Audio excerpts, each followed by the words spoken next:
That's gonna be the only false start we have. Okay. Now it's my bad. 4, 3, 2, 1.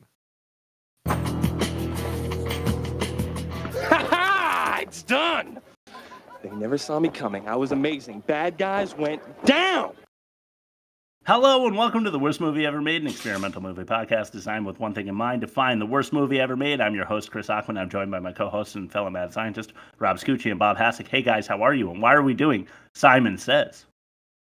We are doing Simon Sez because we've been on a tear the last couple weeks. It's just been we found it, guys. We found the worst movie ever made. Hey, we found it. Hey, we found it. And we somehow keep making things worse for ourselves by watching this movie with Dennis Rodman, Dane Cook, and they couldn't get Donkey Lips from Salute Your Shorts, so they got some other fat dude with a shitty haircut. Oh, I love that guy, but not in this movie. Yeah. But that's it. That's where we're at. Bob, how are you? Do you want to explain this? I'm doing so good because my son, he's 18, but almost 19, in less than a month.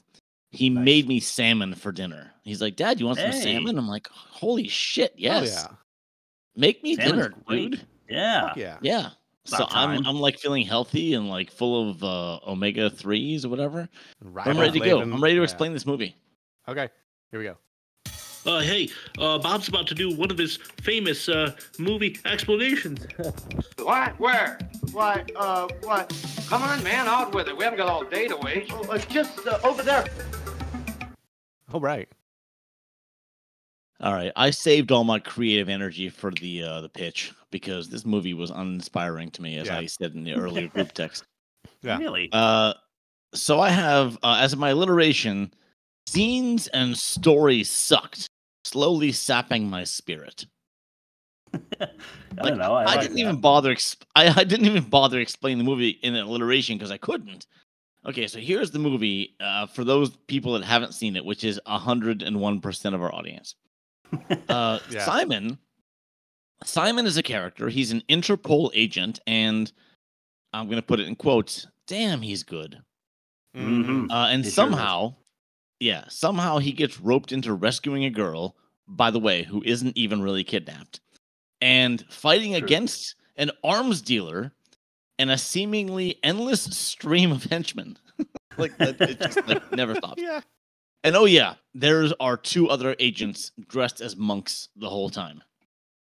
True. Yeah. That's the movie. And there's a fourth agent that makes you want to puke and throw your hands in the air in frustration. Yeah. But he's like halfway an agent. We'll explain that character in a little bit. I didn't mention him on purpose because he sucks. No, he does. See, absolutely. But we'll see him cook in just a little bit. For now, why don't we throw it to YouTube comments? Oh, these are fucking doozy, by the way. And remember, my friend, Poo-poo and pee-pee on YouTube will affect you in the future. All right, I have one from the paid version, and that is 10 out of 10 best movie I've seen since The Room. Would watch again. All right, now the next are from a compilation called Best Scenes from Simon Sez, and it's just a sizzle reel of all the good parts. Right. So because there wasn't a lot in the paid version, I was like, these people. So if there's a best scenes, that means people are going to this one because you got to see this movie. Here's the best parts. If this doesn't sell you on it, then so here we go. And nothing will. I got talked into going to see this movie in the theater, and it was one of the few times I walked out of a movie about 20 minutes in. Some of the cringiest shit ever put on film. Next one is a quote from the movie. I tried grapes, but she kept on eating them. OMFG, I'm dying. All right. Okay. That line wasn't too bad, actually. Simmons, Dane Cook giving his best Jim Carrey impression. That's true. Thought the same thing. Yes. Yeah. Very true. Dane Cook shoehorned so much stand-up material into random scenes. It's a shame how few people know this movie. Thank you so much for the time you spent selecting these amazing and memorable scenes so other people can know about this masterpiece without watching the whole movie. That's kind of backhanded. Yes. Dane Cook is the Krav Maga of comedy. The what? Okay. It's like a really fake martial art, I think. Yeah. So, okay. Yeah. Like his dancing fight. I think. Yep. Dane Cook starring in the Ace Ventura wannabe failure. Okay, so everyone noticed that. I thought that in my catch-all I'd sound all smart. But This was the first time I saw Dane. He's so funny in this movie, and it's his only action role. Thank you. I didn't know that piece of trivia. Wow. I have a friend who loves this movie. I'm glad I watched all this. Okay. I don't know what that means. Dear God, it's a spiritual successor to Leonard Part 6. Dane Cook. Where can they find that, Rob? www.theworstmovieevermade.com. Just hit the buttons. Dane Cook deserves to be more movies. He is strong reminder of Jim Carrey and Robin Williams. Oh, I remember when this movie come out, every base body want to see. This thing dropped like lead in the box office. It's a real shame because I actually liked this movie. And that's what we've got, guys. Let's clear up that grapes comment so that they understand the context. So Dane Cook's character kidnaps a girl who, like Bob said, wasn't kidnapped to begin with, and Dennis Rodman's character Simon realizes that he gagged her with a potato. And they're supposed to be the good guys, by the way. But he was like a potato, and Dane Cook's like, yeah, but I tried to use a grape, but she just kept eating all the grapes. So I was like, that's really stupid, but it's at least there's an element of comedy there. So that's the grapes joke that they were talking about in the YouTube thing. Let's throw it to test number 1, the worst of its kind. The airplane, the telephone, the electric light, the vitamins, radio, and even television. It's the worst of its kind. All right. Oh, it very well may be. Bait with Jamie Foxx, 26. I think that was around the year 2000. So it came out like right after this. Rush Hour maybe? with. Yeah, I might have. The picture on the title of the movie looked familiar to me, but never seen it. Rush Hour with Chris Tucker and Jackie Chan is 62. That's a personal favorite. Grew up with that movie. I know it's not the best, but it's really, really It's good fun. in my book. It's bad. Yeah, so it's 62 there. I know. Anyway, I know. I It's knew fun. I knew he was going to do that. Yeah. The Chase with Charlie Sheen, a 43. That's why I started getting defensive right away. I sat through that one. I sat through that one. The only good thing is they finished the movie with an OFX song. That's the only good thing about the movie. Yeah. Okay. Hollywood Homicide with Josh Hartnett, my wife's favorite, and Harrison Ford, my wife's favorite, a 30. Okay. Oh. She says she likes that movie. She's currently wrapping presents. It's Ben's third birthday tomorrow. So, Nice. Unfortunately for her, I had to record a podcast. I couldn't help wrap the presents. So, good thing this is monetized and we make a lot of money, so I could explain that to her. You know, Yeah. Like, hey, exactly. this is my side hustle. You got to let me do my thing. Yeah. And finally, The Naked Gun with Leslie Nielsen in 86. It's obvious why this one was chosen. But that brings our average up to a 49.4. How did Simon Sez do, guys? Based on YouTube, it seemed pretty split. I'm just gonna go 50. I already know. I saw it. I was digging for research and I could find nothing. And I saw the score, and it is a big fat goose egg. Yes, 0. it is. Yes. Zippo. Nothing. Nada. So a negative 49.4 and worst of its kind. That is a hefty score. We will see how it stacks up against our current season champion a little later. As for now, we will throw it to our limerick version of a pitch to sell this movie to you. This is test number 2. Ain't that a pitch? How about that kinky sex? I can't resist your charm, Danny boy. Wow. What a pitch. I'll go first. Okay. All right. Watch this film with vodka and a funnel. Rodman's a secret agent who runs into trouble. Cars in the sky, ridiculous bad guy, ill-fated fat jokes, and a quicksand tunnel. Mm-hmm. Oh yeah, the quicksand. I forgot about that. Yeah, really frustrating. Cars in the sky. We'll talk about the villain. I just wanted to wrap up all the things that made me hate this movie. Okay. Bob, you want to continue the second sandwich, or do you want to go third? I don't care. No, I'll sandwich. I'll sandwich. This movie didn't quite blow chunks or make me drop turds in my trunks. It was Dennis Rodman as an Interpol agent and Dane Cook's antics adjacent. along with 2 comic reliefs dressed as monks. That's bad. That's true. All right. I like your first 2. Mine's the best. Yeah, I know. I went backwards. All right. Dennis Rodman is a bumblebee man. Dane Cook is a guy with no plan. The former is a secret agent or some shit. The latter a Jim Carrey surrogate. I almost gnawed off my whole hand. This feels like Team to me. We're all the same. Team 5. This is tank this shit. Let's take out Manos with this. Let's just do Team 5. Oh my god, I hope so. Team 5. All right, I have a plan then, which I'll unveil later. It will be impressive because this movie had a budget. Like, so if it beats Manos, like that's fucking commendable. That's true. Let's hope it does, because I'm a little sick of talking about. Let's put the audience on the edge of their seats. Their car seats. Exactly. Yeah. We're gonna see. I mean, it's got a great score for test number 1. It's got a great score for test number 2. Let's see what it does in test number 3, the most offensive. The sky to which she had once looked was now only a covering for her. The most offensive. All right, starting out hot with a Mandarin martial artist in militia of mimes. So the bad guy's entire army is painted like clowns and mimes for some reason, but the one guy that isn't is the standard token martial artist, who, of course, is from China. Yes. Oh, yeah. That's about right. Why can't it just be like a regular white guy or a regular black dude? Or why can't it be like Joe Rogan or something? Yeah, right? Somebody who actually knows how to fight, instead of this kung fu master, who also, by the way, I think did all the fight choreography. That one guy. Yes, he did actually. Keep him on the payroll. Yeah. Yeah. All right.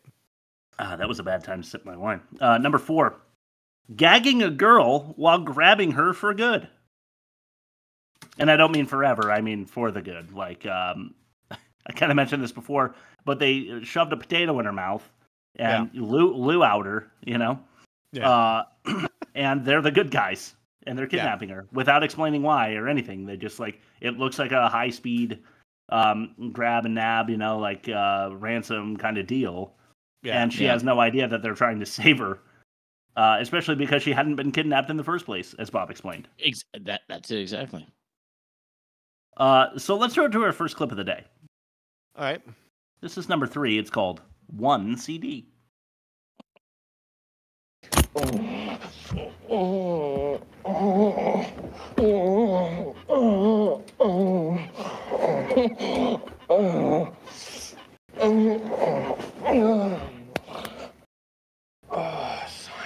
why'd you wake me? I was having a dream I was with Drew Barrymore. We were having a mad game of Monopoly. What's this? I don't know. Puff Daddy? Cute. So that there was Dane. Nothing in there. Bullshit! There was $2 million in there. What did you do with it? They would bring your white skinny ass back to my place if I stole $2 million from you. No? Okay. Then where is it? Where is it? Did you see the money, stupid? No, but it was a whole hell of a lot heavier than one CD. I wonder why. Shit! Because there's bricks in there. There's bricks in the briefcase. Never had that. Oh my god, they're so Never dumb. had that He's so stuff. dumb. Yeah. Sorry, I cut that clip in half with my comment, but Dane Cook is like humping a couch. I couldn't wait to talk about it. What do you guys think of Dane Cook letting it loose on Drew Barrymore, the couch? It's like, haha, she's a topical name of around the time this movie was made. So Never understood it though. Like, I'm personally offended. I'm just not a Drew But Barrymore. no, 99? No. She, like Wedding Singer, right? That was pretty hot around then, right? I guess. Charlie's I don't know. Angels? Yeah. She's one of Charlie's Angels? She's in Scream? Okay, maybe I'll get through She this was on whole a tear, podcast. Bob. The Wedding Maybe I'll Singer? get through this whole podcast without mentioning the fact that I don't like Dane Cook. Can I do that? Or no, is it too late? No, you cannot. Okay. You must. We must all pile on him. This is the first and only time we're going to have him on the podcast unless we do Employee of the Month, I think. Yeah, he's in Waiting. That's the one. Yeah, he's in Waiting and Good Employee Luck of the Chuck. Month, yeah. I forgot he's in Waiting. Yeah, he's one of the cooks, right? He's the line cook, yeah. Yes. Yeah. He's in Waiting and Good Luck Chuck. Yeah, you're right. And Employee of the Month. Yeah. Why? And others. Yeah. Why I asked. Why do stand-ups Oh, never mind. Just forget it. I'll keep going. I have a whole thing on that later. Don't worry. Yeah, the thing that offends me the most about the stand-ups being in the movies, because I don't have something later, is they do their bits in the movies. Like they just take some of their stand-up and they put it in the movie. Like the YouTube commenter said that before, but even Robin Williams was guilty of that. He would say, they don't take their stand-up. No, I'm okay with that on a talk show. I'm okay with that on a talk show. I'm not okay with that for a feature length. They take their bits that didn't make it into their hour, and then they use it in the movie. So it's not even their good stuff. And like he's a lowest common denominator comedian to begin with, so he's like scraping the barrel. Yeah. He is white George Mencia. Number 2 is only because I didn't want to put clips back to back, and that's Bikini Babe B-roll. Yeah. This is always annoying. Yeah, I mean, not that I'm really offended that I have to look at chicks in bikinis and stuff, but it's just a time waste, and it's to grab the man his attention, and some of the ladies out there too, not forgetting you. But throw some bikinis up there, ladies walking around on the beach, shoot their butts for some reason while they're walking away, or punching a volleyball into the air. And you've got our attention again, and it's cheap, and it's a time waster, and I hate it. And number 1 is another clip. This is extremely offensive. Get ready. This is Chewbacca. So you work for Sanders, huh? Sanders? Oh, Sanders. Yeah. What a ball buster he was, huh? Sanders was a woman. You didn't know? Know what? Well, the operation almost killed him. Her, whatever. The hormones, the mood swings, man, it was like working for Chewbacca. Morning, boss.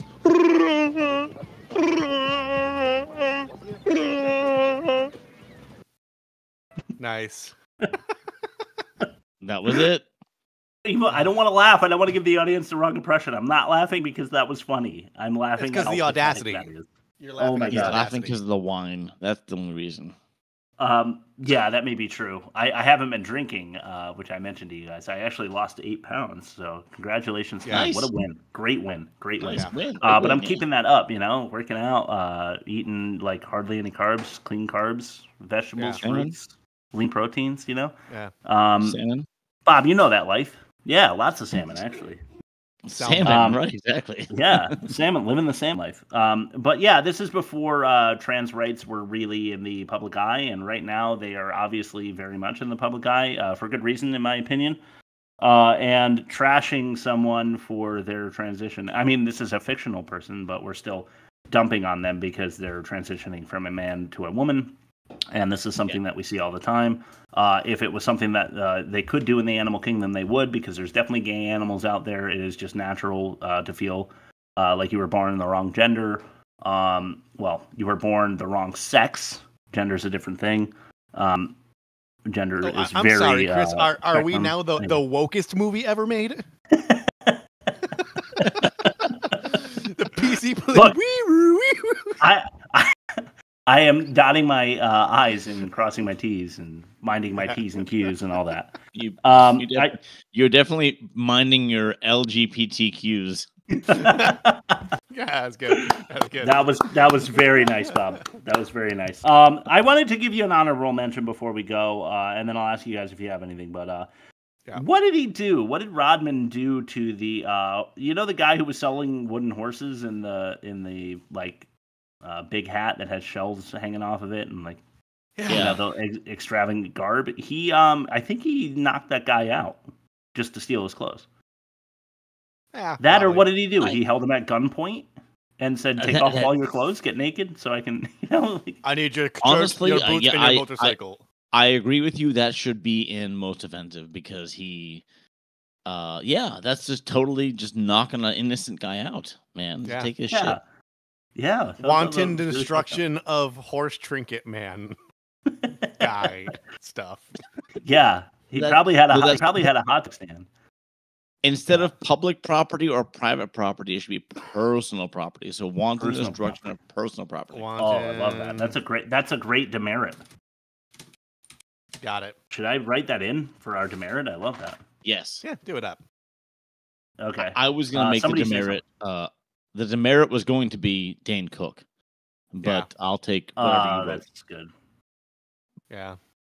I do like that. All right, so do you guys want to mention anything else before? Yeah, No. double demerit. No, because No mentions? my brain's gone smooth, so I'm trying to gather my thoughts up for the catch-all. That's fair. Yeah. You did have a long day, so let's throw it to your ad read. Give you a break. Hey, Rob, this guy wants a peek at your goods. Permit me to see one. Bring in the big one. Rob's ad read. Today's episode of The Worst Movie Ever Made is brought to you by Billy Bob's Fishing, Cocaine, and Butt Stuff Jamboree. Okay. Catch some carp, blow some rails, and wiggle some fingers. If you're picking up what they're luring you in with, you'll fall for their marketing hook, line, and stinker. Billy Bob's Fishing, Cocaine, and Butt Stuff Jamboree. It'll be expensive. Okay, thank you again, Billy Bob's what? Butt Stuff and Jamboree? Fishing, Cocaine, and Butt Stuff Jamboree. Okay, you heard it here first, folks. I think that we might be the first podcast for them to decide to advertise on, but we love having them. We're so glad. Yeah, but I want to say that's our target audience right there. I had to reverse. I had the phrase hook, line, and stinker in my head, and I had to reverse engineer that one. I love that. I fucking love that. It came out great. Yeah, thank you. It's perfect. Thank you again for abusing our audience with your extremely fucked up brain. Let's throw it to test number 4, the worst dialogue. Sure. When I heard this dialogue, I thought, how can any race be so stupid? Okay. I remember last week feeling really bad about having like really long clips, so I really tried this time. Let's go to number 5. This is delicious. Now guess what we're going to blow up first? Your ego? No. But nice try, sailor. The Eiffel Tower. Why? Because it's big and it's delicious. And I'm tired of looking at it. When I dazzle them with my new toy's abilities, people will start paying me lots of money to destroy things for them. I've never been an employee before, but I think I might like it. Okay. Yeah, so the Eiffel Tower is big and delicious, and he wants to destroy it because he's tired of looking at it. That makes perfect sense. Yeah, that's the ultimate motive of the fucking bad guy in this movie. Yeah. And we don't find out what he's doing until there's 7 minutes left. Yeah, because we don't know what's at stake. Yeah, because everything was fake up to that point. Yeah. Like, entirely. We'll get into that later, I think. Okay, let's throw it to number 4. This is Fly. Are you mad at me? It's been 3 days. You don't call, you don't email, you don't carry a pigeon. What did I do? The deal is cancelled. The weapon isn't for sale. I think you'd better run that by me again, Colonel. What do you mean cancelled? I've changed my mind. Can't you guys get closer? Does the Pope wear a funny hat? I hate people who renege on deals. I hate cowards who act tough. I hate colonels who think they're generals. And I hate bugs. What the hell happened? He killed the fly. Freddy's dead? What? What kind of man kills another man's fly? Freddy's dead too. Yeah, poor Freddy the Fly. And I noticed, I didn't have this in my catch-all, but they were building a much larger model. One that I thought was less inconspicuous, or I should say more conspicuous. Yeah, they were building it in the lab. You guys remember that? It was like a 3-foot wide fly, and I was wondering what the application of that would be, because it's not secrecy. Yeah. That's a catch-all thing, but yeah, let's bring it up. I mean, it didn't make any sense. But that's like exactly what it was probably supposed to be.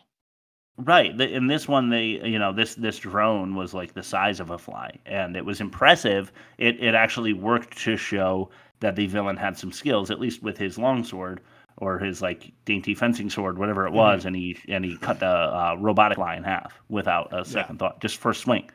So at least it gave the bad guy some credentials. But then they follow it up with what kind of man kills another man fly line, and that was just not funny. I'm not even sure. Like, what is the Go ahead. Was there a mention of Freddy in that? Yeah, So Rodman's like they killed Freddy. Like Freddy was the name of the fly. There was a Curtis Mayfield song in the 70s called "Freddy is Dead," and it was remade by Fishbone in the 90s. Yep. And also remade in a Nightmare on Elm Street movie called "Freddy's Dead." Yeah, and it's just overkill, like overkill. And wasn't there a movie called Drop Dead Fred that came out in the early 90s? I believe about so. a girl with her yes, I saw it in the theater. Yeah, I saw it because one of my ex-girlfriends was into it for some reason. Is it? Yes. Get some ideas, people. All right, let's throw it to number 3. This is a pizza. This man was at the winery. Sampling Beaujolais? Aston and Gabaretti have to be doing a deal. If Ashton is doing a deal, man, we'll know about it. We're all over that guy. He won't be able to cough without us giving him a cough drop. He won't be able to sneeze without us handing him a Kleenex. Because we're the doctors of surveillance, man. And the doctors are in the house. We're in the house. Yes, doctor. Doctor? Doctor, check my pulse. No. I've had a lot of anxiety at work. I don't feel appreciated. Take a pizza and call me in the morning. You have the cure. Yes. Yes, you do. The doctor's in the house. That was one of about 30 fat jokes. Yeah, take a pizza, call me in the morning, you have the cure. Yeah. One of I don't know, a myriad of fat jokes that all frustrated me because none of them were even quality fat jokes. I mean, like what was the Austin Powers movie with Fat Bastard? I think. Yeah. Was it Goldmember? I think it was the second one. It was Goldmember. Yeah, like he had a couple of funny fat jokes that stuck with me. Something like about the he just like shits out little like rosebuds all day long because he can't control his bowels because he's so fat and that's not that funny, but it's funnier than take a pizza and call me in the morning for sure. There's a King of the Hill episode where he's trying to compete with like a Chris Rock surrogate with Yo Mama jokes, and Hank doesn't get it. He's like, Yo Mama's so fat it affects her self-esteem. I imagine that those are the best kind of mama jokes, though. Like that dry and straightforward. Yeah, I like that. Oh man, that made me think of that show that was on MTV called Yo Mama. I think it was, and it was the guy from that '70s show that was the host. Ashton Kutcher. No, it was the foreign exchange student. Oh, Fez. Fez, yeah. He's got an interesting, like a really fun name, but he was the host of the show. And it was like just like local comedians making your mama jokes back and forth. Yeah. Oh man, that's probably so cringy now. Are you going to get into that after Jersey Shore? Yes, I'm probably going to watch that immediately after Jersey Shore. I need to look at what we're watching. Burn. Okay. Next week. Burn for Chris. Chris Burn. That was a burn. I deserve it. I'm watching Jersey Shore. I get it. All right, number 2. This is Go Jesus. Mm-hmm. Why? Are you questioning God? No. Jump higher. God wants you to jump higher. There you go. Now raise the roof. All right, now God wants you to dance, Nick. Do the running man, Nick. Do the running man. No, Nick, that's the Cabbage Patch. You watch Soul Train, do the running man. This is my catch-all moment, go, by the Nick. way. Say, go, Jesus, go, Jesus, go. Go, Jesus, go, Jesus, go. Now break down. Yeah, go, Nick. Say, ooh, ooh, ooh. Say, ooh, ooh. Now, God wants you to get on your knees and crawl to the confessional booth, Nick. Yeah? Uh-oh. Crawl, Nick, to the... There you go. There you go.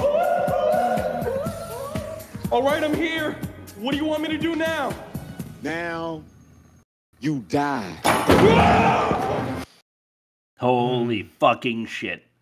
Go to YouTube and type in our channel. Go to our website, better yet, and click on our little YouTube link. www.theworstmovieevermade.com. Do not watch this movie. Just watch our coverage of it. I don't say that lightly. Yeah. Yeah. We encourage you, always watch the movie before you watch our episode. If you can, if it's free somewhere, watch it. If not, torrent it. We're not this was so bad that it was taken off of Tubi as we were trying to watch it for the show. That's true. Yeah, on it, and they were like, "Oh shit, somebody's streaming it. We gotta get Bob was it was like 11:59 p.m. like Eastern time on Friday night, and you're like, I'm gonna watch this movie for the show, and like at midnight, it's like it's no longer available. Seriously, that literally happened. I watched it on Thursday, and then told them to watch it on Tubi, and bang, it's gone. That's exactly what happened. I had to like fight the next day to find it. Yeah. They wanted the content, like they've got 100 movies or 1,000 movies that are this bad, just to like fluff up how many movies they can show you they have. Slaw but the minute is still you up. click on one, they're like fuck. Yeah, Slaw. Tubi is shit. Slaw is still on Tubi. The movie that's a Saw parody that involves cabbage. All right, I feel like we need to. I know we're dragging ass here, but That's I feel fine. like this movie deserves it. So number 1, snare roll.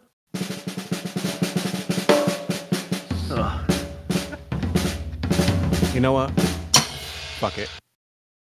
This is Gamblers. Dear Lord, we beseech thine forgiveness on this day for being wretched sinners. Please know that we want to go on the straight and narrow. Straight and narrow. Mm-hmm. Know that all the proceeds from today will go straight to the orphanage. And which orphanage would that be? The one on 6, 7, 8, 9, 10 Avenue. Oh, that's a very poor orphanage. Very poor. God bless us. I call. I call too. Straight, 10 high. Where's your Messiah now, boys? Huh? Judas, before you get too happy, I think you better take a look at this. Bam! No! Aren't you supposed to be taking care of the girl? This is true. This is true. Go, go, go. Right, it's a shame that you don't have any more chicks. Shit, she's still in the bathroom. Yeah, go check on her. All right, Claire, come on. Enough fooling around. Come on out. You've been in there for 2 hours. Nice enough fellow, but a real sucker. You've been in there for 2 hours. They haven't checked on Claire for 2 hours, and she just so happens to be within eyesight when he looks out the window. She just so happened, like a minute and 30 seconds into her 2-hour block in the bathroom, decided to leave through the window. What was she doing the entire time before that? Shaving? Yes. Flossing? Pooping? All of the above? All the above. Yes, all the above. You know, when you're with your captors, you want to look your best. But that's not really the gold behind this clip here. It's the 6, 7, 8, 9, 10 Avenue. The puns. The poker puns, right?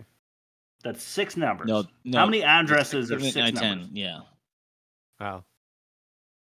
I mean, they were like, so one monk was communicating to the other monk what he can see that Dane Cook had. So yeah, he was subtly giving him what Dane Cook's hand was, but it didn't matter because he had a full house anyway. So it didn't give them any advantage. He was already winning. And if you have a full house playing 3-handed, you have the best hand.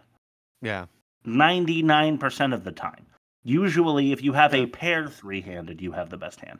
Never mind a full house. If they ever played poker before, they would know that. But what street address is digits long? Yeah.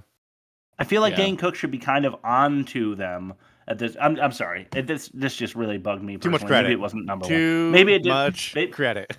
Maybe it shouldn't have been number one, and I apologize for that. But don't worry, there's plenty of bad dialogue coming up in test number 6, the worst acting. For now, we'll throw it to Bob with test number 5, the worst production. How are you gonna make this movie? Shooting first and asking questions later.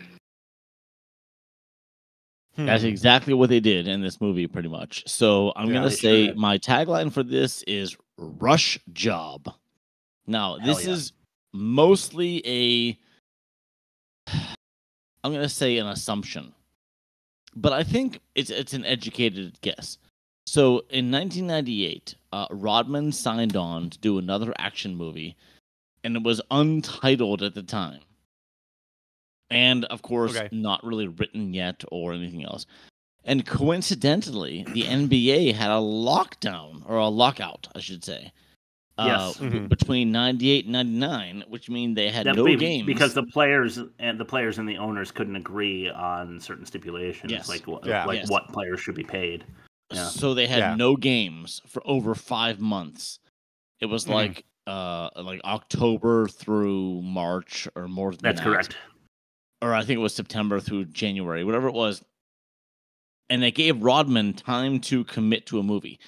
And given the limp story and short runtime, and honestly very uncreative and confusing story, it seemed they rushed through the production while they still had their star like locked down. Yeah, so to speak. I feel like that's what happened. They had their star, they had their movie. They said, "Let's just hurry up and make this movie," and they just rushed through it. And don't you feel like if you're going to make the title of the movie Simon Says, that Simon, the character, should say that? I think the only reason maybe that he didn't do that is because Wesley Snipes, who played Simon Phoenix in Demolition Man. Rob, where can they find that one? www.theworstmovieevermade.com. So forced. Simon says before he shoots his gun a whole bunch in that movie. Maybe that's the only reason they didn't. I felt like Rodman should have said that at some point in the movie. Someone does say, I think it's Dane Cook says, because Simon says, as a joke somewhere, like a total throwaway. But that's not enough to name your movie, Simon Says, in my opinion. Yeah, I agree. So the name of the movie is total odds with what happens in the movie, and it's just one more notch that shows how speedily they decided to rush through this piece of shit. I want to say Dane Cook is the only character in the movie that knows his name is Simon, except for the two monks who maybe say it a couple times. Yeah, that's fair. That's totally fair. Yeah. Because no one ever refers to him as anything. No. Yeah. They don't. No. Well, with that, I did jot that down. So for now, we can throw it to test number 6, the worst acting, see how we do over there. Maybe it's a little better. We'll see. Here, what am I like? Am I like your dog now? Oh, sorry. What bit are we doing? Sorry, I got worst acting. Test number 6, the worst acting, yes. The saucers are up there, and the cemetery's out there. But I'll be locked up in there. It's the worst acting. Let's just get that one more time. One second. Let's hear it one more time. Yeah, one more time. Here, what am I like? Am I like your dog now? Oh God. It's like taking me back in time to like the most uncomfortable moment of my life. Oh, do you care to explain more about? Bob explains. Where? No, over there. No. It was during that movie. It was during watching this movie. It was the most uncomfortable moment of my life. Was watching Dane Cook act. I've got another one for you, and it's coming in at number 2 of this very test. But for now, let's throw it to number. Oh, where's my countdown? Wait, one, daddy. One, daddy. Okay, here we go. This is Weekend Days. Why'd I hire you guys anyway? You hired us because we are cool. And we're bad. And we can dance. What? See, we got you smiling. Then check this out. Oh, we're gonna talk about this later. Come on, man. Come on, man. What's Robot the Cabbage monk. Patch? Robot monk, Simon. We were Look. monks, we'd be on the road.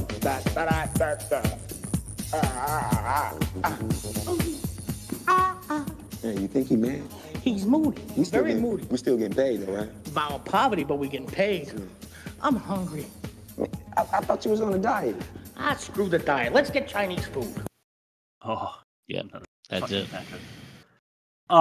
Yeah, so I don't know about you, but in my regular life, when there's somebody around, especially when they're old white dudes, but that are trying to get you to smile by like pointing at you, and I've done this before in my past, and somewhat recently, I feel bad about it. But when somebody's in a bad mood and someone else goes up to them and they're like trying to make them smile, and you can just feel the rage like pestering under the person's skin when they're like putting on a half smile just to shut the the person up, you know. And I feel like that's what happened there when they're trying to get Rodman to smile. That's what they're trying to convey. Only they don't realize how annoying that actually is. Yes. They are on the side of let's make him smile, and then it'll be like a loving relationship. Actually, when you do that to people, you're like, smile. It's for your own good. It'll change your outlook or your perspective or whatever. Yeah. That's very fucking annoying. Because Yeah. you're the person on the pedestal then. And I said old men especially because old guys at jobs that I've been in all the time for some reason go up to pretty little girls and like 20-year-olds and they're 80 and they're like, "Hey, put a smile on, would you?" Why don't and you it's smile, the worst toots? thing. Yeah, it's the worst thing. That's that you second only to like you look tired. I'm like, thanks. Thanks. I'm self-conscious about that because I know I look like shit. But thanks for bringing it up. Yeah. Yeah, that's bad overall. But then they end the whole segment with another fat joke. Yeah. Chinese food this time, not a pizza. Yeah, I mean, hey, I love pizza. I love Chinese food. I'm not getting on them about that. You like what you like. I like those things. Let's go to number 2. This is Jurassic. Game over. You got moves? You got moves? I got moves, okay? Don't let me get all Jurassic on your ass, yeah?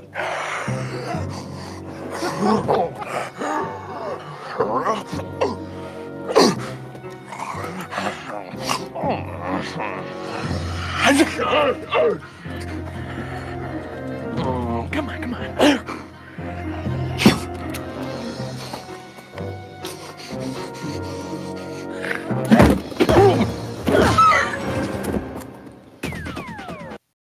Wow. This is where it all started. The decline of humanity, I think. Yeah. I think we were on an upward trend until Dane Cook came along. This is what the terrorists saw when they started plotting 9/11. Probably. Rob. They're like, we got 2 years to make this shit happen. He's not wrong. He is not wrong. No, he's not. He's not. Imagine if you hated like industrialized nations that were like a threat to your sovereignty, and you saw that they were killing it, and this is what they were putting out. Wouldn't you want to fucking destroy their economy too? Imagine if your holy book told you to kill like everyone that didn't believe in what you believed in, and then you saw an American actor doing that. Like he'd be the first that you'd want to target, and you'd assume he lives in New York, maybe. Yeah. He's probably in the World Trade Center. If we had to pick one or two buildings, he's probably there. Statistically, he's probably there. All right, this is a horrible, fucked up conversation we're having. Yes. But what I wanted to say is that have you ever seen Whose Line Is It Anyway? Yeah, it's a great show. You know Colin Mockery? Yeah.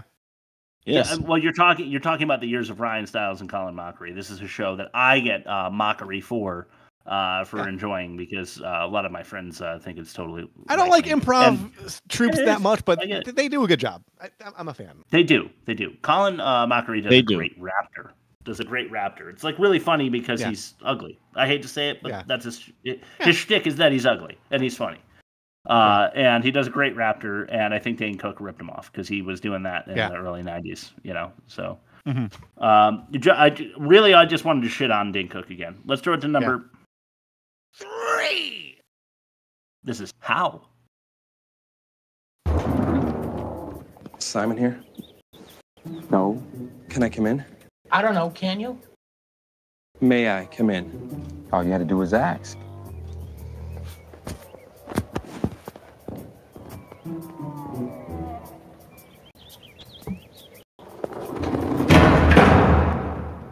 What happened? Don't ask. Ask what? What happened? To us? Nothing. Why do you ask? I'm not. Not what? Asking. You told us not to. Not to Got what? like 15 seconds still. Ask. Not to ask what? What happened? To you? No, to you. What about me?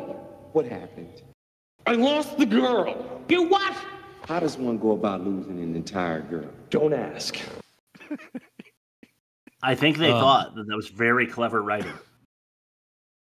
That was like Who's on First. That was like Abbott and Costello. Yes, but it's not. It's not because if you logically follow, it doesn't make any fucking sense. Yeah. No. Yeah. Right. So they assumed that their audience is stupid, and when you do that, I get offended on behalf of the audience. But worse than that is the fact that they have these 3 guys acting it out because it's also terribly delivered, and that's the whole point of this segment. So yeah, I hated that with all my heart. How about you guys? Yeah. No, I wasn't a fan. Agreed. All right, well, let's throw it to number Thor, yarg! You want bad acting? We got bad acting. This is Where Claire. Where is Claire? I don't understand what you're talking about. You're lying. I saw them take her. I'm sorry. Things got out of hand. Tell me where she is. Tell me where she is. I thought you were about to say Tommy Wiseau, because I know he comes up a lot, but that was a very Tommy Wiseau moment where it's somebody trying to pronounce in English. You're tearing me apart, Simon. Yeah. Yeah. Do you even know what these live? All right, let's start with the fact or no fact. Oh yeah, let me put my drink down. Sorry, I was drinking my Coke Zero. Fact or no fact? Ooh, well, you didn't come here for crappy poo-poo facts like this. The parts of a flower are so constructed that very, very often the wind will cause pollination. Got my Jamie Van Leemer cup. Not, then a bee or yes, you do. other nectar gathering. What do you know about 2 Coke Zeros at once? A lot. No, you came here for some stone-cold facts from Bob, like this one. In my land, women are for advancing the race, not for fighting man's battle.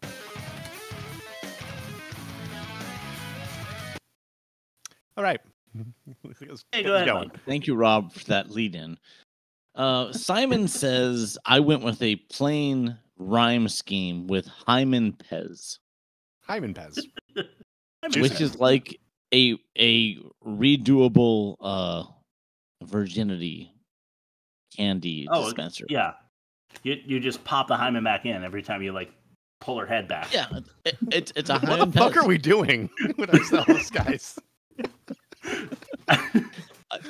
Chris, thank you so much for jumping on that one. Anyway, so the fact or no fact this week is really fucked up because Rob, I found my 1-minute segment. Go ahead. Okay. This movie had no information about it. Like I thought movies of the past had no information. This had nothing. So I went with reviews. So 4 of these are actual lines from reviews from this movie. And one of them is reviews from a different Dennis Rodman movie. Ooh, interesting. So they're all Dennis Rodman movie reviews, but one of them is from a different movie, and 4 of them are from this one. Yeah, one is from Double Team. Okay. Okay. Yes, exactly. Okay, first one. It all feels like a live-action cartoon, but not a good one. Okay, second one. Scenes don't end, they just stop. Okay, third one. Its plot seems as if it's been fished out of the wastebasket of writers. Okay, fourth one. This is meant to be a comedy, but I've had funnier root canals. And last one. The main villain is about as threatening as a baby capybara. Okay. Okay. Yeah. Okay. How many other movies? How many? I only know about the one we did on the show with that you could find on www.theworst. I want to say those are the only 2, so you got to figure out which one is one and which Double one Team, is the other one. So let's see. I'm gonna assume that Double Team's the only other movie he's in. It all feels like a live action cartoon, but not a good one. I feel like that applies more to Simon Sez, because Double Team wasn't really cartoony, but this one was really attempting to like get the yucks in. Scenes don't end; they just stop. I feel like that's what Simon Sez. If assuming that Double Team's the only other movie, because that one at least had like some flow to it, regardless of its flaws. Its plot seemed as if it's been fished out of a wastebasket. I mean, that's Simon Sez. There was actually a plot for Double Team, albeit not a good one. There was a plot. Meant to be comedy, but I've had funnier root canals. That also seems like Simon Sez.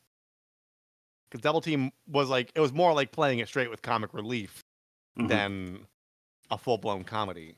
The main villain is about as threatening as a baby capybara thing. Animal. Cute animal. Big rodent. Cute. Yeah. Somehow.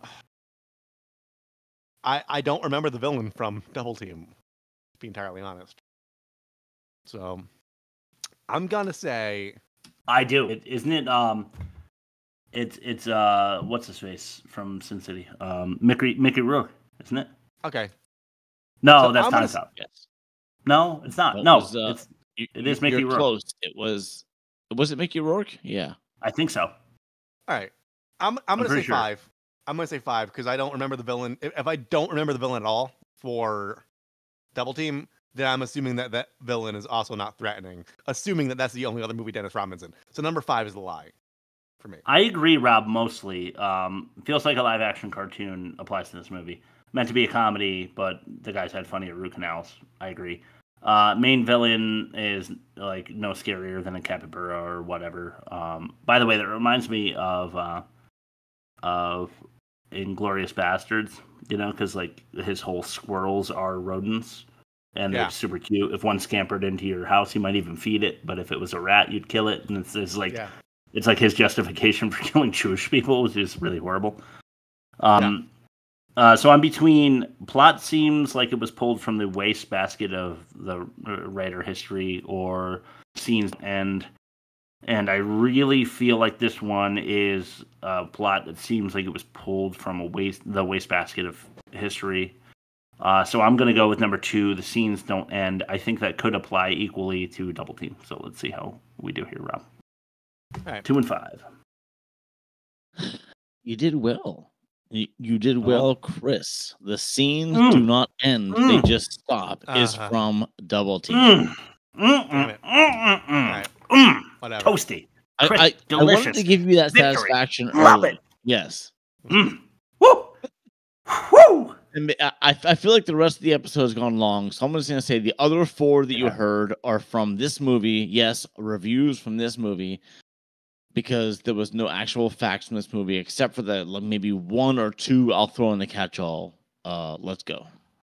All right, catch-all time. Fucking love it. Time's on the catch-all! You guys want to spend a little bit more time on my victory, or are we just gonna gloss? No, because you're gonna talk about how the team wins, also Chris win, and I'm going to just stop recording. We did have a team win. My own Right. episode.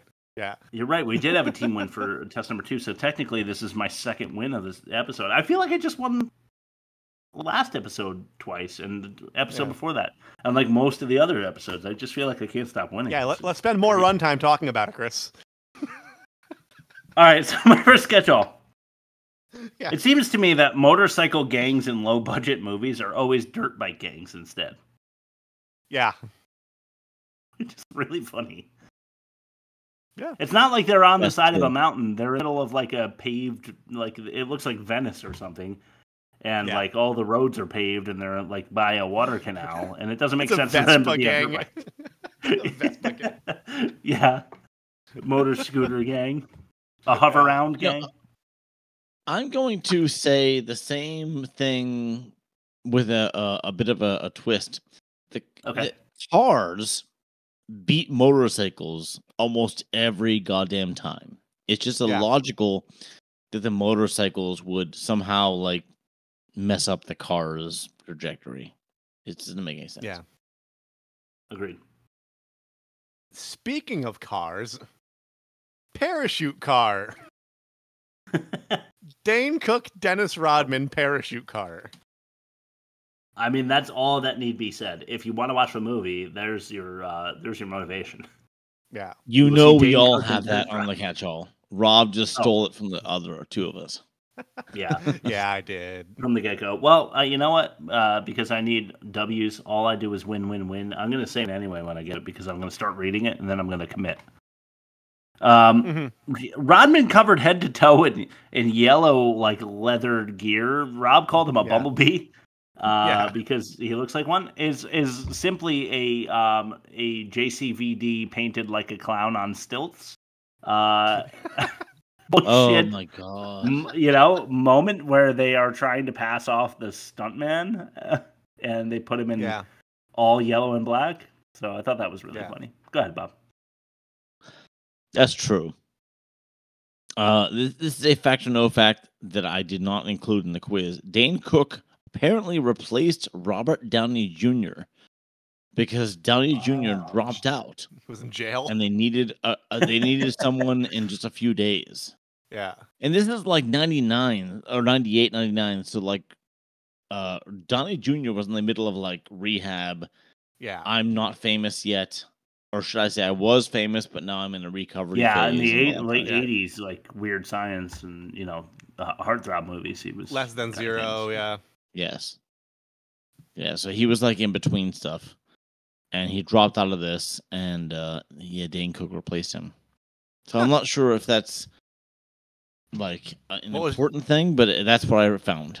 It's worth mentioning. Hey, we're movie What was buffs. Jamie Kennedy up to at that time? I don't know. Right. MTV? Yeah. Probably. I mentioned Chris, do you know?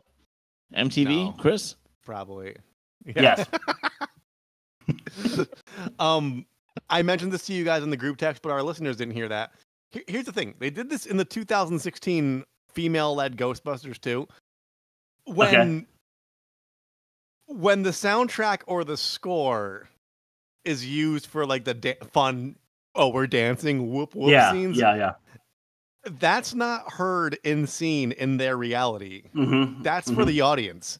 So they're doing all that like club dancing to silence in their reality. Dude, they call back to this in Gigli at the end of the movie several times. In Gigli, when he's on set and there's no music, and like he finds a girl that makes his pee sneeze. Yeah, At the very end, there's no music, and they're like, yeah. But they're just like fucking like doing the fucking like club moves, and it's like, yeah. Second. There's no music. There's just no music. It's like imagine being a spectator to that, and it's like you just see a bunch of people just like, Well, they have those parties where people wear headphones and like virtual reality goggles, and like this wasn't that. All you hear is their sneakers. Yeah, this wasn't that. This is the second week in a row where a main character can fly, and there's no reason for that. So, maybe she's not a main character, but the blonde that Rodman is fighting, that eventually turns to Rodman's side, and date at the end, she flies. Yeah. She doesn't just jump. They all kind of fly on like wires and shit, though. Yeah, I guess. So it's like the Steven Seagal movie we did recently. Like there's a martial artist who literally like crawls the spider up monkey the side guy. of the wall. Yeah. And for some reason, that's just something that was permitted. Maybe because The Matrix was popular. I don't know. Yeah, probably. I'm going to jump on that one to a point and say the briefcase fight scene, like when he was like just getting the briefcase out of the villain's hands, he is never out of breath. He talks never once with no amount of breathlessness during and after fighting. Like it just seems like I'm gonna jump around, flip around, and fly on wires, and then like say like I'm cool. Yeah. It's like the unlimited ammo of fighting. Yes. Yeah. I did read one review for this, Bob. And as bad as people thought the movie was, Dennis Rodman was still considered quote unquote inescapably watchable. Yes, I saw that. I saw that. I mean, I'm not going to argue.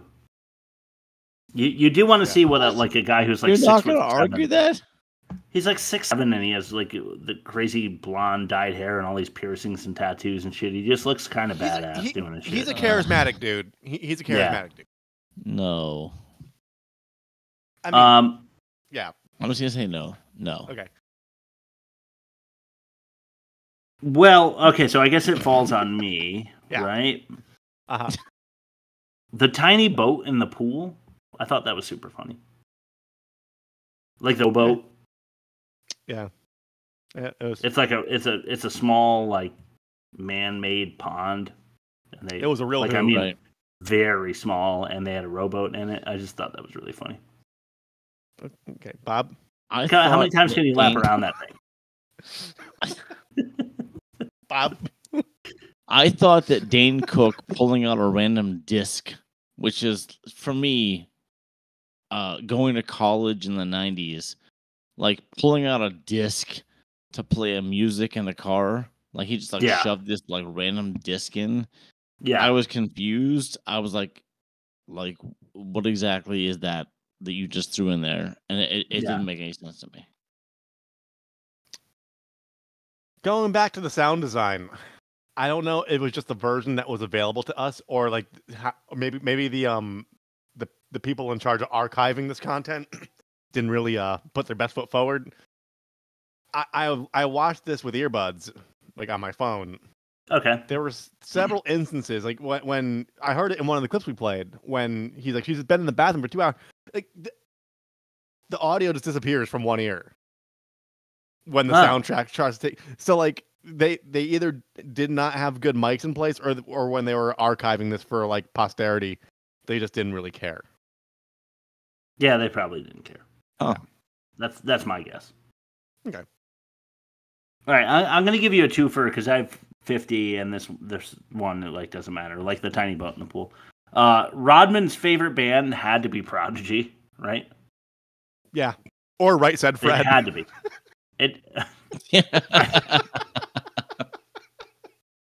Okay, I don't get that joke, but I assume they like Prodigy. It's the I'm Too Sexy for My Shirt band, because like they all have like that 90s like Euro house trash shit. Yeah. Yes. I liked that Simon sent his the boyfriend downstairs in a shopping cart. Yeah. Yeah. That part was kind of funny. I thought that the young couple just unapologetically making out in a winery was just unusual. That was unusual. All right, go ahead, Bob. Rob. It's me? Okay. Oh, well, that was your point. I'm sorry. All right, yes, so, we are getting a little long, and I'm pretty exhausted of this movie, but I have one thing I'm going to leave you guys with, and I'll jump in when necessary. I am going to defend Dane Cook for a second. Don't do that. I don't think he's a good comedian. I don't think he's a good actor. Yeah. But given how successful he was, like this had a 0%, and then 3 years later, he was like pretty much the top of the stand-up game. I'm going to say he is an A-type personality, and he knows how to execute, which is why he was so successful. I think he committed to the bit, as stupid as the bit was, and he was able to. I think he showed up probably early or on time, got into his role, did his thing, and knew it was bad, but gave it his all anyways. So he was the Vin Diesel of this movie. Exactly, yeah. Like Vin Diesel, Dwayne Johnson, Dane Cook. I think they're all cut from the same cloth in the sense that I think they know how to show up and get shit done. They're just not good at what they do. But they're reliable. They're reliable. Fair. Okay. I'm sure he's very punctual. Probably, yes. He's probably very punctual, yes. That's important when you're making a movie, because if you go over time, you go over budget. So I'm just saying, Dane Cook showed up on time for this. It's important unless you're Steven Seagal, and then whenever you finish your air balloon, then you show up. Mm-hmm. The lean left to make the car lean maneuver was outrageous. Oh my god, on the 2 wheels, yeah. Go ahead, Bob. Okay, so Simon or Rodman, he said time to sleep, and then he knocked a guy out. What did he do? What did he do to knock him out? It looked like he broke his neck. It was very ambiguous. Yeah. Either he gave him the old Cosby treatment, and had dropped a couple of the Cosby Drops. Cosby Drops. You can't just claim that. No. Why? I claimed that in Death Race 2000. You weren't upset about that. No, that was. Why can't Simon be ahead of the game 2 hours before, he knew the guy would be sipping on this thing, so he went into the bar and he was like, "Hey, listen, this guy's gonna come. You're gonna drop this in his drink. I'm gonna give him $100."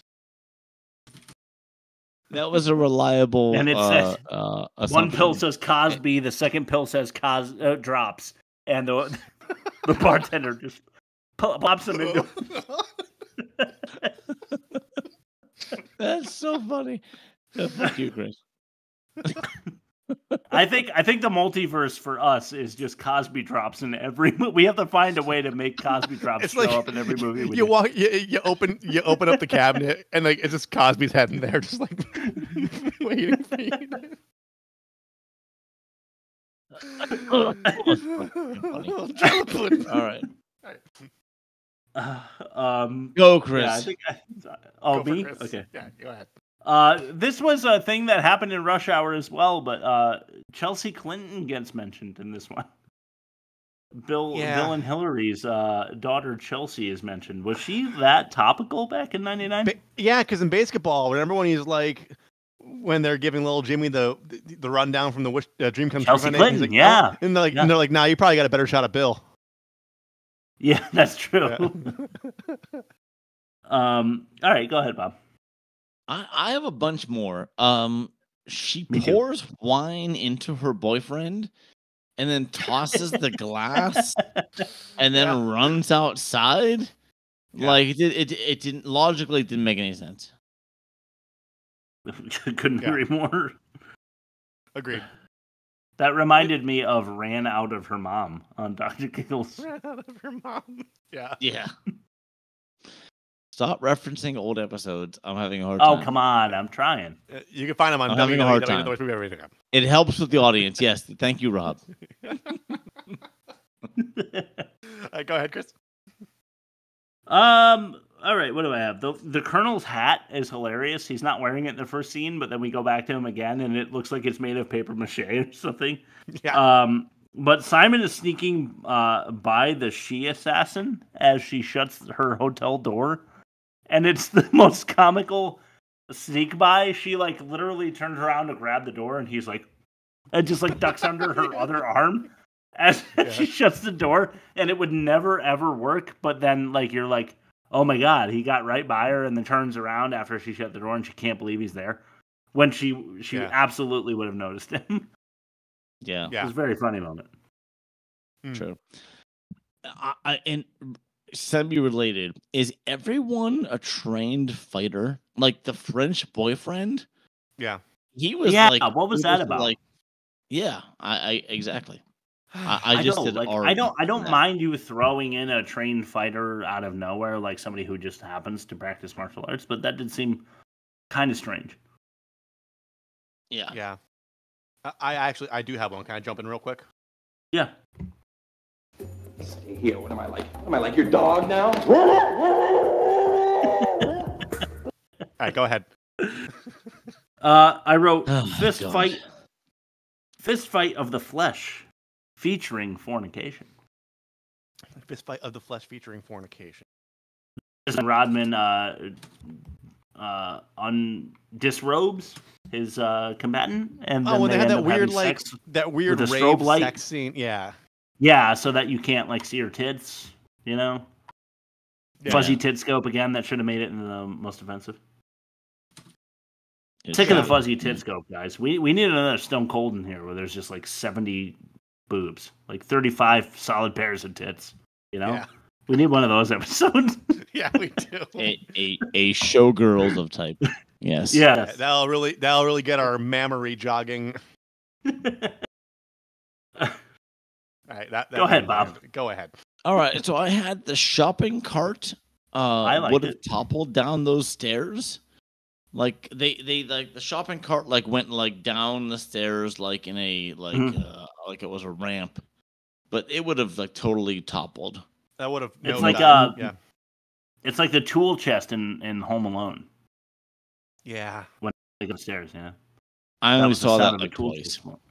Oh, okay. Go ahead, Rob. If you have something. I won't watch it more than that because I hate that fucking movie. Yeah, I don't blame you. I already mentioned all the clown makeup, so not the podcast's first microwave bomb. No, you're right. What was I think the we last had that one? in Under Siege. Under Siege. It was Under Siege, yeah. And then for a good movie, Grosse Point Blank has a good microwave bomb. We don't talk about it. Does. That movie. That's a great movie. Good. I'm gonna bring that in for I Good like Movie that Week. I'm gonna bring it in for Good Movie Week. That's like one of my top 10 movies. I fucking love that movie. It's good. It's just not top 10. It is for me. Okay. All right. Well, you're only 1/3 of the podcast, so that makes it top. Go ahead, Bob. All right. So they got the disc. Like, as far as they know, they got the disc. So why are they chasing them, first of all? Second of all, how large is this goon squad? Like, yeah, I mentioned that in my earlier thing. Like, it's an endless stream of goons. Like, they just never seem to stop. And like, what's the they all have payroll machine on guns. this? Like, what's the payroll on this? Like underground, thing. Not I don't kidnapping know. ring that didn't happen because no one was kidnapped. Yeah. Guy just wanted a delicious Eiffel Tower explosion. Yes. Pole sliding upside down, gun-slinging nonsense, I wrote. So Rodman jumps out of a window and like gloms onto a, I don't know, like a, what do you call that thing that like a gutter basically for the very large building. And as he's sliding down, he flips upside down and like shoots, and he is deadly accurate as he's doing that. Yeah. Go ahead, Bob. Yeah. I just wrote endless bullets and clips, which I think was part of my last one. And then I said tilting car, parachute car, which you already mentioned. Yes. And Dane Cook throwing up. ... Yeah. It's just annoying shit. All right. Lightning round for Chris. I have like 8 more.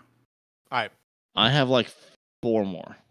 Oh, okay. The makeup job. So we'll lightning round real quick. Rob, hit us with interjections if you must.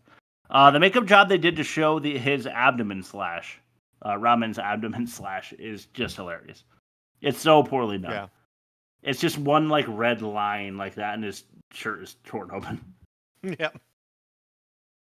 Agreed. I have the fact like that they're Waterworld. shooting blank. They're shooting in blanks. The good guys are shooting in blanks. Otherwise, the good guys don't shoot at all. Yeah, that's true. Yeah. What's with the entire sheep scene? Why did that have to be in the movie? Runtime. You know, when the fat monk like puts them all on the bridge, nothing is accomplished. Yeah. No. Literally nothing, except for that we find out that that brother Micro fight, bro. Yes. He's like super super fat. But if I'm he throws a guy off the bridge. The guy is clearly on a wire because as he's falling, he slows down, which they captured in the footage.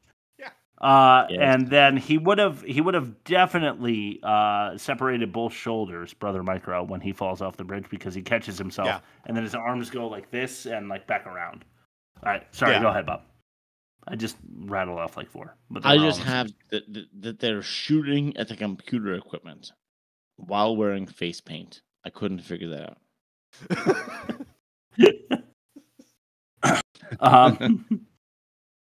Hey, separated keyboards always show that you had a high IQ back in the 90s. Yeah. You type so furiously, you need like a more ergonomically fitting device. Yes. Yeah. Because you and then separate them. and you're always like eating a lollipop, and you're like, I'm in whenever you breach the database, you know? Yeah. Yeah. Dirt bikes on the ceiling of the tunnel. The dirt Oh, bikes god damn, that was my next one. My next one was upside down in the tunnel. Well, go ahead. You get the next one. It's my last one then. Okay, Interpol. This is my research. Interpol in and of itself is not law enforcement. Interpol is only an agency that trains law enforcement. Oh, okay. and supports enforcement. So there's no premise. So it doesn't make sense. saying. Yeah, right. No, it makes no sense. I wanted to put that earlier, but I thought later's better. Later is fair. Funny, because that just destroys the rest of the movie. Yeah. Yeah, I it did. really does. I did write no roads ever, which you mentioned already, Bob. And then I have a quote here. Okay. A bee is just a fly with a stinger on its ass. That comes from the villain. I guess he's not wrong. What do they say in Big Lebowski? You're not wrong. You're just an asshole. Yeah. Right? Yeah. Yeah. I'm pretty sure that the Lebowski says that to John. To Walter, right? Yeah. Yeah. Micro male stripper Free Willy nickname joke. Pathetic at the end. He's fat. They called him Free Willy when he was stripping or whatever. Yeah, he's a and let's throw it to a clip, Rob. This is It's Electric. Stay here. What am I like? Am I like your dog now? You said the electric one. That's not it. Yeah, that's not it. All right, here you go.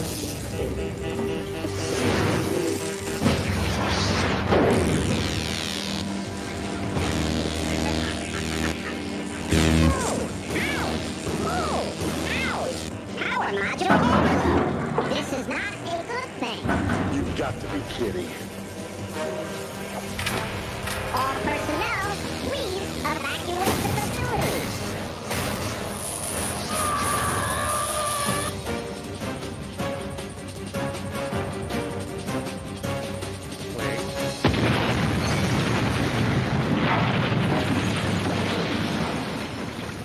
That was one thing I wanted to mention. Is it was clearly like a model house. What the fuck was that? So at the end when the bad guy is electrocuted and then he points his finger and the electrode goes the to evil emperor in Star Wars, he points the electricity to man the fucking rocket and shoot it off or whatever. Yeah. He somehow makes the current go into the computer and send the rocket. But don't worry, Rodman's there to Can I call that Palpatining the PC? Is it Palpatine that does that? Hell yeah, you can. All right, let's throw it to what we're watching. Sure, let's do it. My bumpers are a mess because the fucking abuser. Here we go. It's all you of Earth If you're not taking our recommendations, then you're... are idiots. Oh, right. Okay. Who goes first? Yeah, I'll go I first. feel like I always go first. Well, we normally just do the same order. I will go. So Furiosa, I saw that at the drive-in, but it was with two kids. That's the prequel to Mad Max Fury Road. It's fucking amazing. It's Okay, awesome. It's Chris Hemsworth actually stole the show in that, and Anya Taylor-Joy was a really good Furiosa. Like she was comparable to Charlize Theron, Charlize, the other Furiosa. It was good. It was like, I don't like long movies, but it was like 2 hours and 45 minutes, and like I was as engaged as I could be with two toddlers in the car who didn't really understand what we were watching and were also terrified of it. So, well, I'm glad because I felt like they captured lightning in a jar with Mad Max Fury Road, and I didn't think that they can. Here's the whole thing: Mad Max has undue influence over pop culture. Like, if you think dystopian wasteland, you think Mad Max franchise. None of them are successful at the box office. The best movie, the best movie in that franchise, though, is Mad Max Fury Road. It's the one that amazing. came out, more recently. It's all George Miller, It is too. the best of any Mad Max canon at all. It's the best movie. It's great. By a lot. And then the other thing I sent to you guys last night, An Evening with Tim Heidecker. It is an hour. Speaking of bad stand-up, I heard. It is literally Tim Heidecker being a hack comic with a leather jacket, with pulling the note cards out of his pocket and staying in character for an hour and fucking murdering. Like it's the funniest thing I've seen in a long time. He's just deliberately bombing, and that's the whole shtick. But I like that. He the level of self-awareness you need to have to pull that off, and not like if somebody saw that and didn't know who he was and went to the show, they would not have a good time. But if you're in on the joke, it's fucking hilarious. So, An Evening with Tim Heidecker, I strongly recommend it. It's on YouTube for free. Okay. All right, fair enough. That's it. Speaking of YouTube, my two are Veritasium. Do you know who he is? Or what channel that is? Nope. Okay, so it's a very science-based. I think you both would be really interested. Okay. Bob especially, because it's very much mathematics. So like if you like the like philosophical side of mathematics and the how we can almost totally explain the universe with math, but we can't because there are these holes in mathematics that are inexplicable. He is your guy. So he will explain the math to you, and if you don't understand it, that's fine. You'll still find it entertaining, I think. All right. I do, because I'm not a mathematician myself. I can understand math to a point, and he is getting into very complicated math, but he delivers the reason why the video is worthwhile very well for the layman. While also delivering you the information you need to know that makes it interesting in the first place. So it's a deep dive, but he also does videos like would pennies kill you if they were dropped from the top of the Empire State Building? And he like tests them, you know. So he does shit like that, but like he also has amazing explainers on actual mathematics. So I suggest that you both check out Veritasium. What's it called? Veritasium. It's Veritasium. Veritasium. And it's an old Roman word that means something like the truth. Something in the an element of truth. Yeah. An element of truth, yeah. Professor Dave Explains as well is another one that I've been watching. He debunks like creationists and flat Earth stuff and anti-vaxxers and stuff like that. And he's really rigid. And he's a little bit too crass and a little bit too straightforward. But he also has a lot of educational videos on everything you can imagine. So if you haven't heard of those two channels, check them out. If you're science-minded and you just enjoy that kind of shit, check out Professor Dave Explains or Veritasium. Take it away, Bob. I'm going to start. So I'm starting with the Doom generation. When I worked in a video rental store in the early to mid 90s, this was on the independent film wall the entire time. It stars Rose McGowan and no one else in particular. The Doom generation. It's not that good. The Doom generation. Doomed? No, just Doom, not Doomed. Oh, okay. They're all doomed. Yep. Yeah, just the Doom generation, and it's not good. I wouldn't recommend it. It's it's very 90s. It's very crass. It's got a lot of sexual innuendo. That isn't even close to like insinuated. It's just very explicit. And I just didn't like it. It was everything I don't like about a Tarantino movie. It's just like everything's in your face and like that's weird. Self-aware. That's really weird considering he's your favorite director.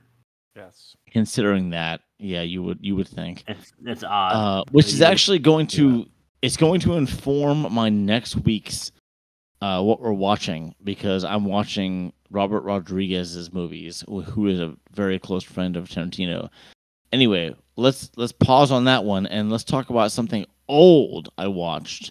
It's a 1960 Best Picture winner called The Apartment. It starred Jack Lemmon and Shirley MacLaine, and it's an early romantic comedy, like rom-com. Yeah, and it was light on the rom, heavy on the adultery and attempted suicide. Wow. Like, yeah, heavy concept. She attempts to commit suicide. He is not renting. He is giving out his apartment, as a like business employee of like the 1950s, 60s. Like, my apartment is lendable to any of executive in my company that wants to have an affair against his wife. And somehow that relationship with the relationship with a elevator operator from the 1950s somehow like intersects. I really liked it. It was very good. It was not it's not a favorite. I wouldn't necessarily say it's a best picture, but for 1960, I would watch it, and it's on Sling. Okay. It's free on Sling. I would say watch that before Doom Generation. Doom Generation is unwatchable. I would never watch it. Hey, but, the Bob, apartment was okay. You have Simon Sez to thank for Sling, I think. Yeah. So thank you, Simon Sez, for making us like really desperate. Because you wouldn't have seen The Apartment without Simon Sez, would you have? No, I had it bookmarked earlier, but thank you and fuck you. Thank you, Chris, for picking Simon Sez is the point. That's what I want to get at. Anyway, let's throw to bad credit names. Stupid! Another win. Stupid! I think that's 4 wins this episode.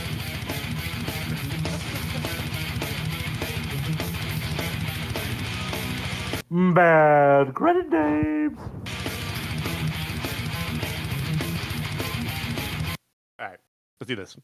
O.T. Height. Okay. Jean-Claude Justice.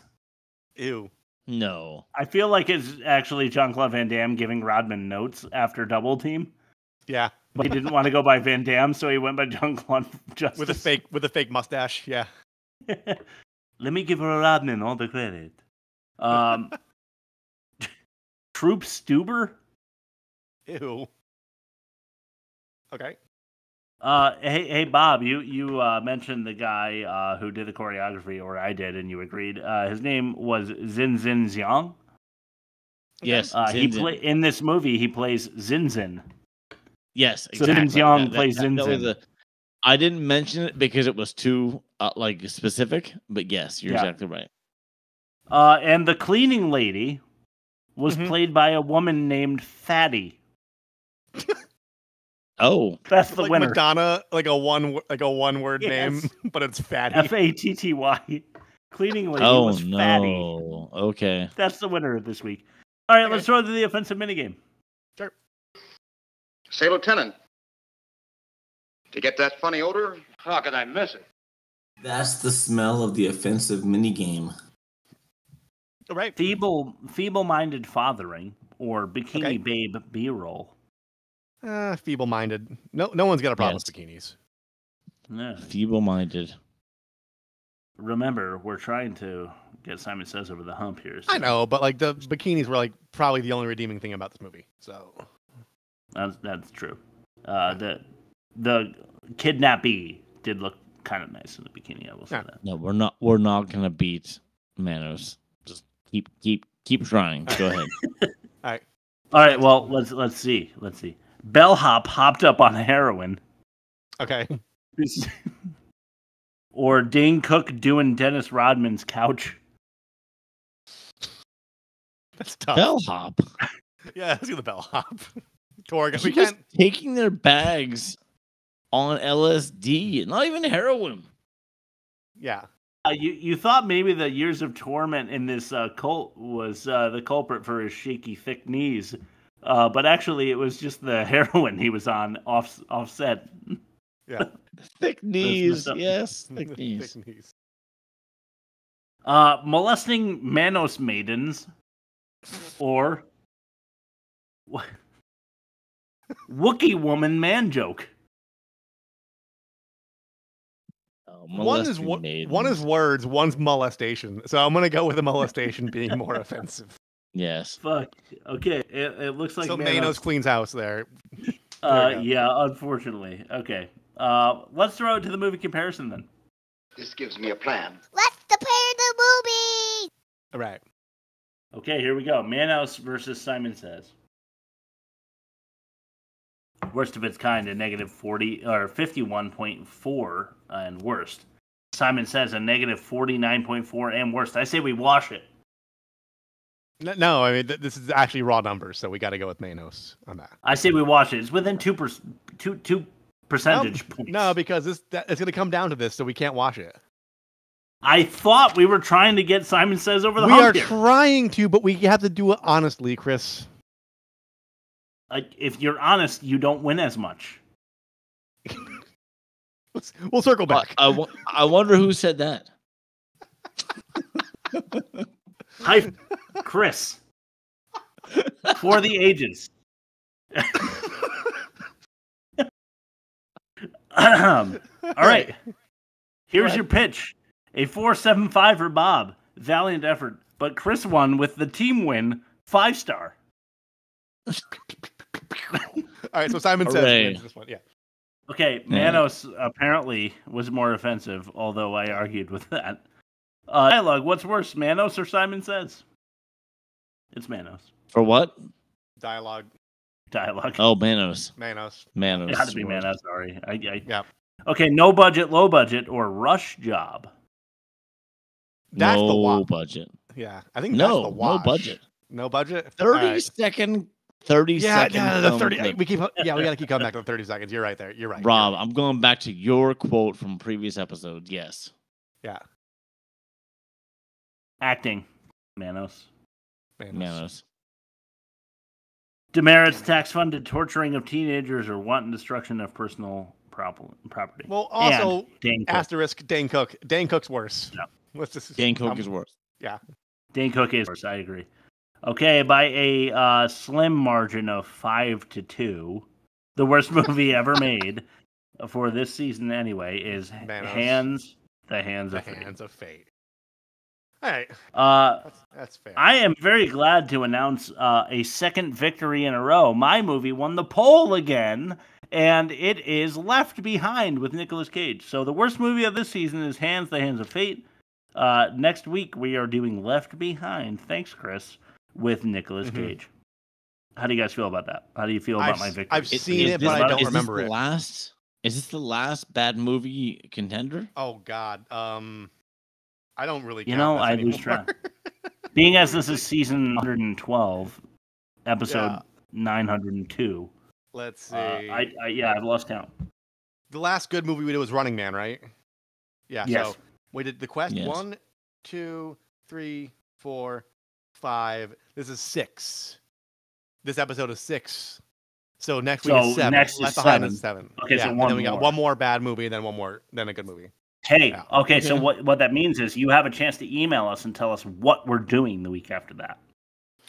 www.theworstmovieevermade.com. Should I just segue into the plug? Do it. So I just said the website. I'm not going to repeat myself again. If you listen to the episode, you would have heard me say it several times.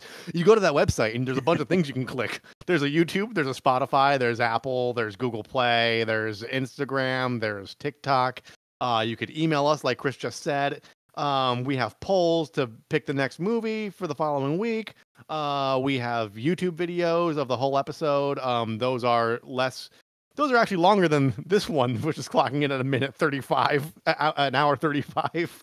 So probably even longer with the video because I don't cut. I don't make any cuts on those. It's unfiltered. It's raw. It's nice. Tim Heidegger. It's comedy without a net. Nice. So www.theworstmovieevermade.com. Bob, what are your final words? What's your last word? Oh, monks. All right, guys. See you next week.